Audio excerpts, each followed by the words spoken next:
मुजफ्फरपुर में चोरी, लूटपाट और हत्या जैसी घटना आम बात हो गई है। इन सब की तरह आजकल धोखाधड़ी के मामले भी खूब देखने को मिल रहे हैं।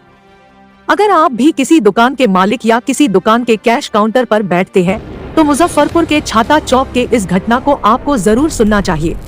छाता चौक स्थित चौकी एक्सक्लूसिव शोरूम में 18 अगस्त 2:06 पर एक ब्लू अपाची और एक ब्लैक पल्सर बाइक से 3 लोग दुकान पर आते हैं। ये लोग दुकान से 30,000 रुपए की खरीदारी करते हैं। इसके बाद बिलिंग काउंटर पर बिल निकलवाते हैं, फिर पैसे गिनकर काउंटर पर बैठे शख्स को देते हैं। यहाँ तक सब ठीक चल रहा होता है। इन सब की बात काउंटर पर बैठी लड़की पैसे को गले में रख देती है और दुकान का ही एक स्टाफ उन्हें बाइक तक छोड़ने जाता है। दुकान से बाहर जाते ही फटाफट मोटरसाइकिल चालू कर वहां से फरार हो जाते हैं। उनकी जल्दबाजी से दुकानदार को शक होता है और वो पैसे चेक करने को कहता है, और जब पैसा चेक करती है तो पता चलता है कि ऊपर का एक नोट 500 का है और नीचे 10 के 90 नोट है, यानी कुल 1,400 रुपए ही है। दुकानदार को 28,600 रुपए का चूना लगा जाते हैं। ये पूरा वाक्य सीसीटीवी में कैद हो जाता है। इस पूरे मामले की जानकारी शोरूम के स्टाफ साजन कुमार ने दी। इस मामले को लेकर साजन कुमार ने काजी मोहम्मदपुर थाना में आवेदन देकर कार्रवाई की मांग की है। IBN 7 बिहार से धीरेन्द्र सिंह की रिपोर्ट। बोलेगा मिलाने के लिए, गिनने के लिए 5 होता है, कैसे हुआ? 5 ही ओपन करेगा। 1 2 3 4 5 6 7 8 9 10 11 12 13 14 15 16 17 18 19 20 21 22 23 24 25 26 27 28 29 30 पैसा लेगा उसको। पंचवा भी लड़की के हाथ में देखते रहिएगा। बड़ा ले क्या बार कीजिए ना, बार कीजिए, फुल स्क्रीन कीजिए। जखने आप अपनी हम कर अभी कीजिए ना,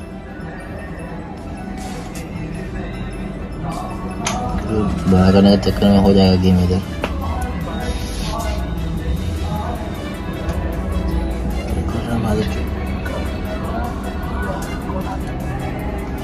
ठीक है। अभी पंचुआ इसके हाथ में है, गमछा वाला के हाथ में। पंचुआ अभी गमछा वाला के हाथ में है। पंचुआ इसके हाथ में 100 का 10 का दिया हुआ अपने आदमी को।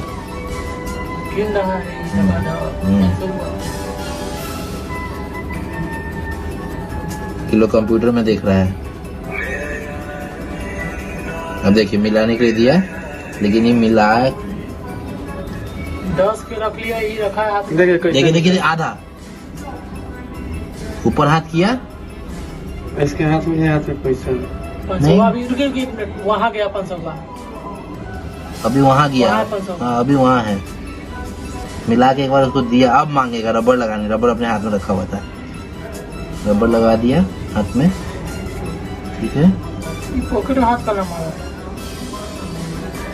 ओ भैया जो ले रुकी 1 मिनट। अरे पंचवा तो ऊपर लगा के भाई गमछा में रखा पीछे पैसा। ये कब रखा?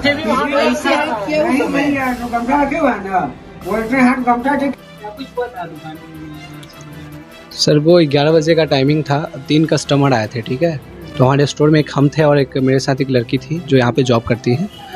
तो वो 3 कस्टमर आए थे, तो उन्होंने शॉपिंग करा था। 30,000 का शॉपिंग करा था। 1 घंटा उनको टाइम दिए थे। वो जब कैश दिए तो हमने पूरा कैश गिना, 29,900 का बिलिंग था, ठीक है। तो सब गिना, तो वो मैंने हैंड ओवर किया था अपने स्टाफ को जो मेरे साथ जॉब करते हैं। तो उनके हाथ से उन्होंने ले लिया था पैसा, और उनके हाथ में जब वो 10 का गड्डी था ना, तो उन्होंने दिया था एक 500 का नोट ही था उसमें, ठीक है। तो उन्होंने जब उसके हैंड ओवर किया था तो उन्होंने बोला था कि डायरेक्ट वो गला में रख दीजिए पैसा रबड़ लगा के, ठीक है। जैसे हम पैसा गिनने का कोशिश किए तो उन्होंने पीछे से डक किया और बोला कि टी-शर्ट दिखाइए। तो हम अपने टी-शर्ट में बिजी हो गए, तो उन्होंने बोला कि रबड़ लगा के गला में रख लीजिए। तो हमारे साथ जो जॉब करती है वो गला में रख लिए पैसा। तो जब उनको कैरी बैग लेके हम गए आगे देने बाहर, तो देखे उन्होंने बैठा और स्पीड में चला गया। तो हम अंदर आए, फिर गला चेक किए तो पैसा गला में नहीं था हमारे। 3 की संख्या में थे टोटल। एक पल्सर से थे, एक अपाची से थे। इस हमारे पास कुछ कस्टमर आए थे 3 की संख्या में। वो उनको कुछ सामान लेना था। टोटल परचेस उनका 30,000 का हुआ था। पहले तो उन्होंने मतलब थोड़ा बहुत सामान लिया था, लेकिन बिलिंग के साथ तो हमारा टोटल बिलिंग 30,000 का हुआ था। तो बिलिंग करते करते उन्होंने पैसे हल्के हल्के करके निकाले। पहले उन्होंने 500 का 25,000 हमें काउंटिंग करके दिया था, वो हमने साइड कर लिया था। फिर उन्होंने 100 का काउंट करके कुछ दिया था, फिर 10 का करके दिया था। तो टोटल हमारे हाथ में 29,000 आने के बाद हमने 2 बार काउंटिंग भी किया था उसका। लेकिन 2 बार काउंटिंग करने के बाद जब हम गले में रखने वाले थे तो उन्होंने मेरे हाथ से कैश पूरा लेकर उन्होंने कहा कि लाइए हम एक बार दोबारा काउंटिंग करके आपको दिखा देते हैं।